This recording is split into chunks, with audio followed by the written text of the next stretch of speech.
Burada hepsinin mimarisi ayrı güzel. Şimdi dikkatimizi bir şeye çekmek istiyorum. Yani çok da tercih edilecek bir şey değil bizim için. Şimdi Sevilla Katedrali'ndeyiz. Giriş 12 euro. Endülüs'ün başkenti Sevilla'dan herkese günaydın. Günaydın. Dün gece geldik buraya. Çok yorgunduk. Sürekli seyahat. Şimdi Sevilla'ya keşfe başladık. Burada bir 2 gün falan kalacağız. Gezecek çok yer var. İlk izlenimleri nasıl? Güzel, yani benzer mimari gördük, böyle dar sokaklar, değişik renkli binalar falan. Şimdilik güzel ama gezilecek çok yer varmış. Burası daha büyük bir şehir olduğu için daha çok yer var. Hepsini bitiremeyeceğiz. Tabii aralarından seçip size göstermeye çalışacağız. Evet. Şimdi şu arkamızda gördüğünüz binalar gibi binalardan birinde kalıyoruz. Onu da göstereceğiz size. Binaya giriş yaptıktan sonra bir avlu geliyor. Avluda çok güzel böyle taş işlemeleri var. Ya buraya özel. Aslında biz de bu işlemeleri biraz ne derler? Benzer şeyleri biliyoruz ya, görüyoruz aslında. Kütahya mı oluyor? Kütahya, evet.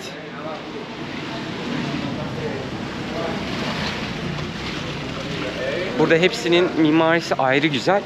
İşte Endülüs mimarisiyle İspanya, yani İspanyol mimarisinin harmanlandığı bir yapı şekli var burada. Biz çok beğendik. Bakalım, gezmeye devam ediyoruz.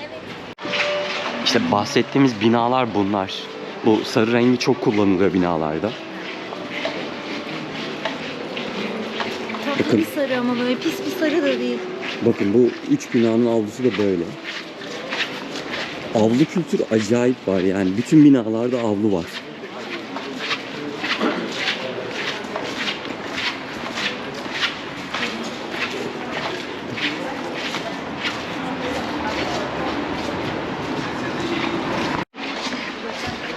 Şimdi dikkatinizi bir şeye çekmek istiyorum. Duyuyor musunuz? Bütün yollardan vıcır vıcır bu sesler çıkıyor. Kaldırım, yol fark etmiyor. Başta komik geliyordu da bir yerden sonra sinirinizi bozmaya başlayabilir. Vıcır vıcır. Neden olduğunu anlamadık yani, çözemedik. Taşların özelliği midir? Niye, gerçekten anlamadık. Şehri Arap sabunluğuyla yıkamışlar. Ondan. Bir şeyler olmuş.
konsolosluğu buradaymış.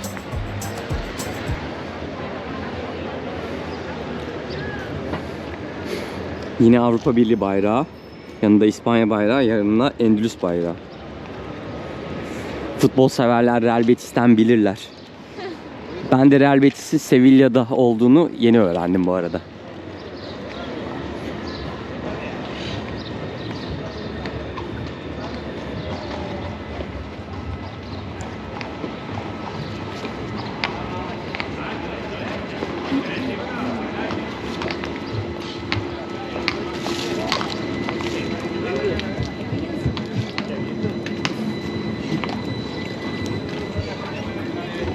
Burada da fayton kültürü çok. Ama atlar bakımlı gözüküyorlar ama yani çok da tercih edilecek bir şey değil bizim için.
Esra, motorlar hakkında ne düşünüyorsun?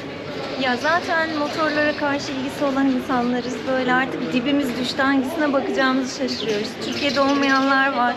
Çıldırdık, herkesin motoru ve zaten köpeği var. Evet, biz geçen yaz motorumuzu sattık. Motorumuz vardı.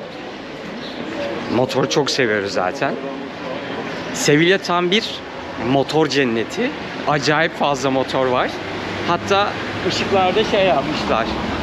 Motorlar için bekleme alanı yapmışlar şerit için. Yani araçların önüne gelip ışıkta tam o ışıkla arkadaki araçlar arasında bir motorun girebileceği bekleme alanı yapmışlar. Çok hoşumuza gitti. Evet, çıldırıyoruz ondan, çıldırıyoruz yani. Evet, Türkiye'ye gelmeyen bir sürü model var.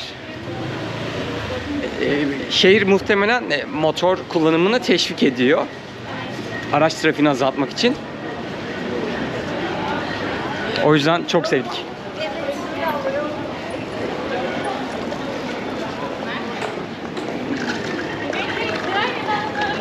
Ya.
Şimdi Sevilla Katedrali'ndeyiz. Giriş 12 euro ama online rezervasyon yaparsanız 11 euroya alabiliyorsunuz. Biz de şimdi girdik. Bayağı büyük bir yer. Şimdi size burayı göstereceğiz.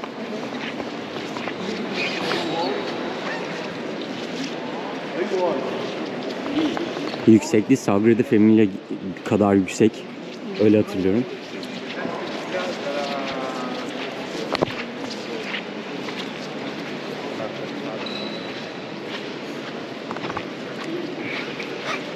Sanırım burası Avrupa'daki ilk katedral. En iyisi. En eski katedralmiş, evet. Sevilla Katedrali veya Ziya Meryem Katedrali, İspanya'nın Endülüs bölgesinin Sevilla şehrinde yer alan bir Roma Katolik katedralidir. Dünyanın en büyük gotik kilisesi ve en büyük 3. kilisesidir. Ayrıca dünyanın en büyük katedrali olan bu dini yapı, 1987 yılında UNESCO tarafından Alkazar ve Batı Hint Adaları Genel Arşivi yapıları ile birlikte Dünya Mirası ilan edilmiştir. Bu katedral aynı zamanda Kristof Kolomb'un gömüldüğü yer olması nedeniyle özel bir öneme sahiptir.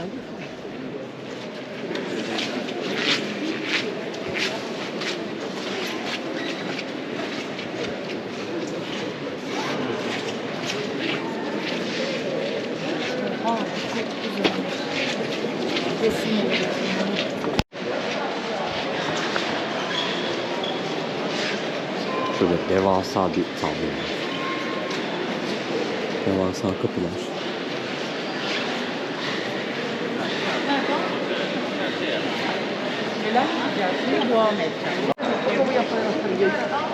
Bu gördüğünüz Kristof Kolomb'un müzelyumu, yani Türkçe'ye nasıl çeviririz? İşte mezarı diyelim. Bayağı etkileyici yapmışlar, detaylar, şeyler. Yani hiç böyle bir mezar daha önce görmemiştik.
Şuraya gidelim. Burada da yer var.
camlar yapıyorlar ya şuralara. Onlar da çok güneş ışığı falan gelince içerisi.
Ah si, là, il pourrait s'annuler.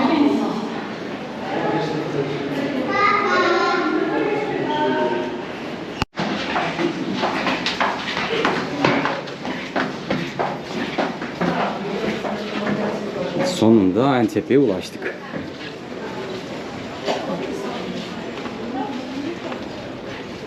Bu görüntü için değer mi? Sence? Yani güzel. Bayağı tırmanıyorsunuz. Merdiven yok en azından. Evet. Ama güzel. O kadar çok bir arada gördüğümü hatırlıyorum.